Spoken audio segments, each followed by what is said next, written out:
सुविधा नहीं है, किस चीज के लिए तुम मोदी को वोट दे रहे हो? प्रियंका गांधी बेचारी देखो सबसे ज्यादा नंबर 1 पे चल रही है और सबकी सुनती है और सुनाती है। मोदी जी ने दुनिया का भूखा मार दिया और वे फंड में हमारा पैसा होके और हमें ही जूते मार रहे हैं। ये भी गलती के तौर पर जीएसटी के तौर पे। हाँ जी, जीएसटी हर चीज में, क्योंकि अंग्रेजों ने खाने दिया और खिलाया है। कांग्रेस में नेतृत्व करने वाला ही नहीं है तो कैसे कांग्रेस सरकार है? कौन कहते हैं, कौन कहता है, क्या कहते हैं कांग्रेस आगे नहीं है, कांग्रेस नंबर बीजेपी के समर्थक का ऐसा कहना है। बीजेपी के भाई तो 0% दिल्ली है वो तो वहाँ पे मुँह पे कहते हैं। अच्छा, हाँ काम नहीं किया बिल्कुल। कांग्रेस सरकार आएगी तो क्या करेंगे? क्योंकि कांग्रेस ने तो पब्लिक को दिल जीता है। अच्छा। दिल जीता है। मोदी जी ने तो बिल्कुल भी नहीं दिल जीता। और बताओ मैं इसलिए मोदी जी ने कार्य नहीं किए क्या? कार्य बहुत करा के आगे आगे बोलिए ना। नहीं किया ना, नहीं किया, क्योंकि मोदी जी को माननी चाहिए। और बोलो। अच्छा। हाँ, क्योंकि जिस हिसाब से बच्चा भूखा मरा था, जब कहाँ था मोदी, अब क्या मंदिर जाके क्या मिल रहा है उसे? ये बताओ ना, बंदे पब्लिक भूखी मर रही है। कांग्रेस जो भारत जोड़ो यात्रा की उससे क्या मिला, क्या फायदा? आंदोलन मिला ना, आम जनता को क्या फायदा मिला? बेनिफिट मिला है, पूछो क्या नहीं मिला। आंदोलन में वो भारत जोड़ो के वजह से सब लोग इकट्ठा हुए, एकत्रित हुए। जो ये जो सब जाति और धर्म में सब फूट डालने का काम जो किया है, ये भाई बहनों में लड़ाई करवा रहा है मोदी। ये बात नहीं है मुसलमान और हिंदू में लड़ाई करवा रही है। बहनों में कैसे लड़ाई में समझ रही? मुसलमानों में और हिंदुओं में लड़ाई करवा रहा है। ये बात नहीं है, नहीं करवा रहा। आप कहना चाह रहे धर्म की पहले दोनों एक थे और अब देखो कैसे आपस में दुनिया पब्लिक लड़ रही है। क्यों लड़ रही है? और हमारे साथ वो है तो हम भी उनके साथ है ना। ये बात तो नहीं है। भारत न्याय यात्रा है। भारत न्याय यात्रा जो होगी 14 जनवरी से शुरू होगी, वो इसीलिए है कि अभी सिर्फ जोड़ गए, अभी न्याय मिलेगा लोगों के लिए, इसलिए भारत न्याय यात्रा है। और सब ये पक्का है कि 2024 में कांग्रेस की सरकार आने वाली है।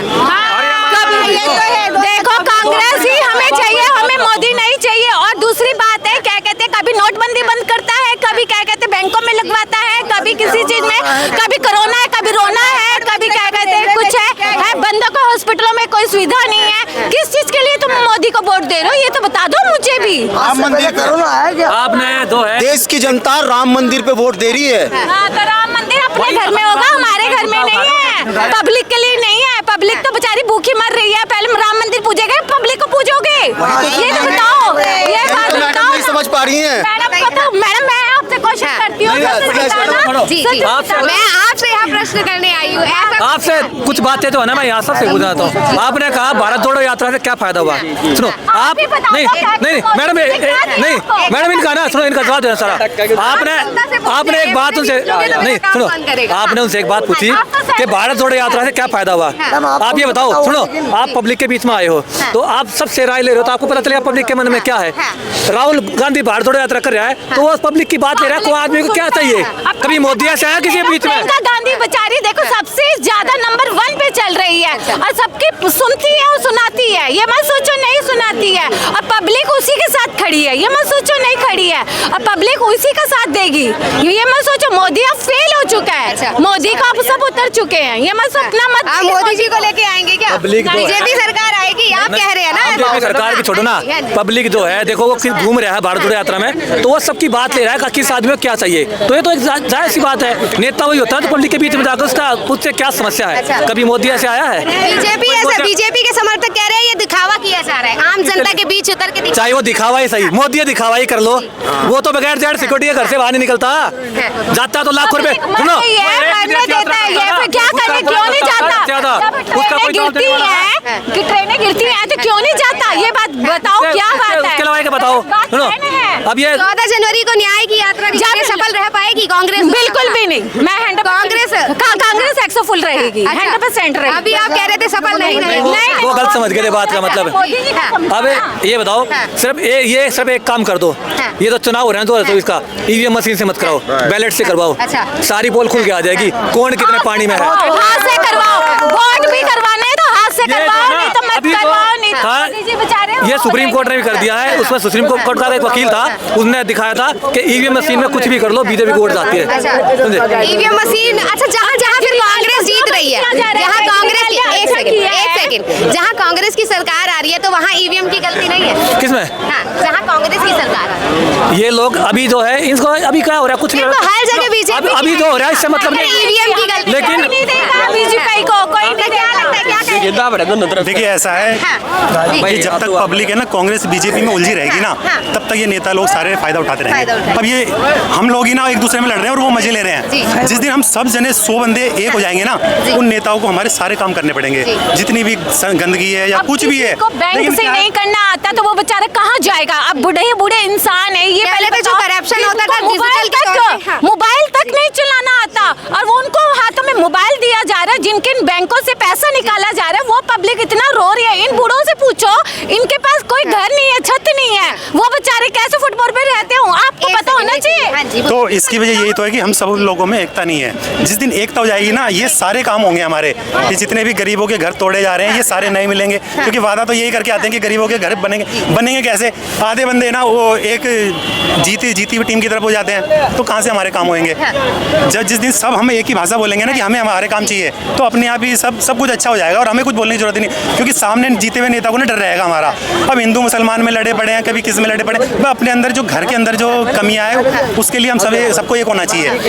तो जब तक हमें एक नहीं हो गया, उन नेताओं को कुछ नहीं जा रहा, हम सब लोगों को एक मिलकर लड़ना पड़ेगा। ये बीजेपी उन्होंने उन लोगों का क्या जा रहा है, किसी को चमचा बना दिया, किसी को भक्त बना दिया। उन बेवकूफ़ों को समझ नहीं आ रहा कि हम दोनों एक दूसरे में लड़ रहे हैं, कोई भक्त बन के लड़ रहा है, कोई चमचा बन के लड़ रहा है। वह हम पागल बनने पड़े और वो मजे से पार्लियामेंट में ना एक ही थाली में खा रहे हैं और शुद्ध देसी घी का खा रहे हैं और बिल्कुल सस्ता खा रहे हैं, और हम क्या खा रहे हैं? रिफाइंड गंदा वाला।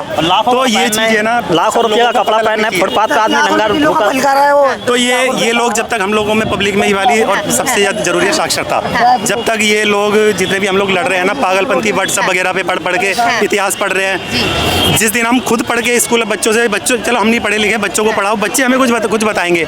लेकिन क्या कर रहे हैं हम? जरा सी न्यूज़ तो समझ लो इस टाइम पे न्यूज़ का तो बेड़ा करके जो न्यूज़ देख के जो चल रहा है ना, वो समझ लो जिंदगी नहीं जी रहा, वो नर्क में जी रहा है। इंसानियत की तरह जियो, एक दूसरे का सम्मान करो। परिवर्तन जैसा आप कह रहे हैं तो कौन कर सकता है? ये हम लोगों को ही करना है। हमारा डर अगर ऊपर होगा ना, हम उनको पता है कि उनको ये पता है कि 40 बंदे हमारी तरफ है, 40 बंदे उनकी तरफ है, तो एक बंदे को ये पता है कि हमारी जीत पक्की है। उनको जिस दिन ये पता होगा कि 100 बंदे एक साथ हैं, सारे काम होंगे, सारे एक भी काम नहीं रुकेगा और हमें कुछ बोलने की और कुछ लड़ने की जरूरत नहीं होगी। दुनिया भर का पैसा नेता बर्बाद कर रहे हैं, ये सबको पता है। लेकिन यही है कि कोई अंधभक्ति में पागल है, कोई अपनी किसी चीज़ में पागल है। भाई एक हो जाओ, तुम्हें कुछ भी नहीं मिल रहा, बहुत कुछ उधर खाया जा रहा है, एक हो जाओ, सब कुछ जिंदगी के मजे लेने हैं तो सब एक हो जाओ। अच्छा चलिए सीधा मुद्दे पे आते हैं, सरकार किसकी आई? सरकार देखो हमारी आनी चाहिए। 100 बंदे एक होंगे, हमारी सरकार कैसे आएगी? हम लोग एक होंगे ना, 1 मिनट में उनको पता कि 100 बंदे एक हैं, 1 मिनट में निकलेंगे, सारी ऐसी तैसी हो जाएगी नेताओं की। उन्हें पता है कि भैया कोई निकलना है नहीं, 40 हमारे पास है, 10 उसके पास 10, सब में हमने लड़ाई फूट डाल रखी है, तो कहाँ से? अरे जो बदलाव आप चाहते हैं वो हमें कांग्रेस कर पाएगी, इनका ऐसा कहना है। वो देखो, है ना? जब तक हमारे हाथ में लाठी नहीं होगी ना, हमने सब कुछ उनको दे दिया। हमारे हाथ में लाठी रहने का मतलब है जिस दिन ये कांग्रेस बीजेपी कोई सी भी पार्टी करना छोड़ देंगे ना, उस दिन विकास ऑटोमेटिक आ जाएगा। पूरे दुनिया का तंत्र यही है, पब्लिक के हाथ में लाठी होती है। हम ये जिस दिन कांग्रेस बीजेपी करना छोड़ देंगे ना, उस दिन हमारा देश अपने आप ही चमक जाएगा। ये सारे नेता सब एक जैसे अब वाले नेता नहीं आएंगे जो 2024 में वोट किन्हें देंगे? 2024 में वोट तो देखो किसको देना आप, ये लालू यादव देखिए तो आदमी नहीं बताता किसी को। ऐसा कुछ जो हमारे क्षेत्र से जो अच्छा खड़ा होगा हमारे क्षेत्र से उसी को दिया जाएगा। और ये किसी पार्टी इससे पहले किन्हें दिया था? इससे पहले अब ये भी अब वो किसको क्या, वैसे तो जिसकी सरकार है उसी को दे रखा है इस टाइम पे दिल्ली में हम दिल्ली का क्या? हाँ, जो कि लोकसभा में कौन आना चाहिए? लोकसभा चुनाव कोई बदलनी चाहिए, क्योंकि मैंने खुद देखा बहुत ज्यादा माहौल ना खराब हुआ पड़ा है। विपक्ष में नेतृत्व करने वाला नहीं है। ये तो देखो सब बेकार की बातें हैं, सब बेकार की बातें हैं। परिवर्तन होना चाहिए। तो विपक्ष में कोई नेतृत्व शानदार लोकतंत्र, शानदार जो लोकतंत्र होता है किसी देश का, तो उसमें सबसे पहले विपक्ष का मजबूत होना बहुत ज़रूरी है ना। और रही बात आप लोकसभा की बात कर रहे हैं, तो आप माननीय प्रधानमंत्री जी से एक प्रॉमिस लेके आना। हम आपसे सवाल हमारे जरिए से आपसे पूछते हैं कि अगर 21 जनवरी जब रामलला जी विस्थापित हो जाएंगे, 22 जनवरी जो भी है, उसके बाद धर्म के नाम पे अगर राजनीति ना हो, युवाओं के लिए रोजगार पे हो, गरीब के लिए महंगाई पे हो। वैकेंसीज अभी निकाली गई है, आप रोजगार की बस हम आज तक बहुत अच्छी बात है, धर्म भी जरूरी है लेकिन बहुत जरूरी नहीं है ना। युवा को मतलब है रोजगार का, गरीब को मतलब है महंगाई से। तो आप बस विनम्र निवेदन है। अब देखिए एक छोटा सा उदाहरण है, आजकल एक चल रहा है, एक गाना गाया होगा किसी मुस्लिम धर्म की लड़की ने, तो मुसलमान लड़की ने गाया रामलला का गाना, ये क्या मतलब है? भारत की लड़की बोलो। ये आप कहीं ना कहीं मीडिया की गलती है ना, चौथा स्तंभ होता है। आप ये क्यों नहीं कहते हिंदू भारत की लड़की ने कहा? हिंदू मुस्लिम सिख ईसाई सब भाई भाई तो हैं भाई, जब अंग्रेजों से लड़े थे तो एक होके लड़े थे। अब ये क्या मतलब होगा कि मुस्लिम लड़की ने गाया रामलला का गाना? आपने वहीं पर डिफरेंशिएशन कर दिया।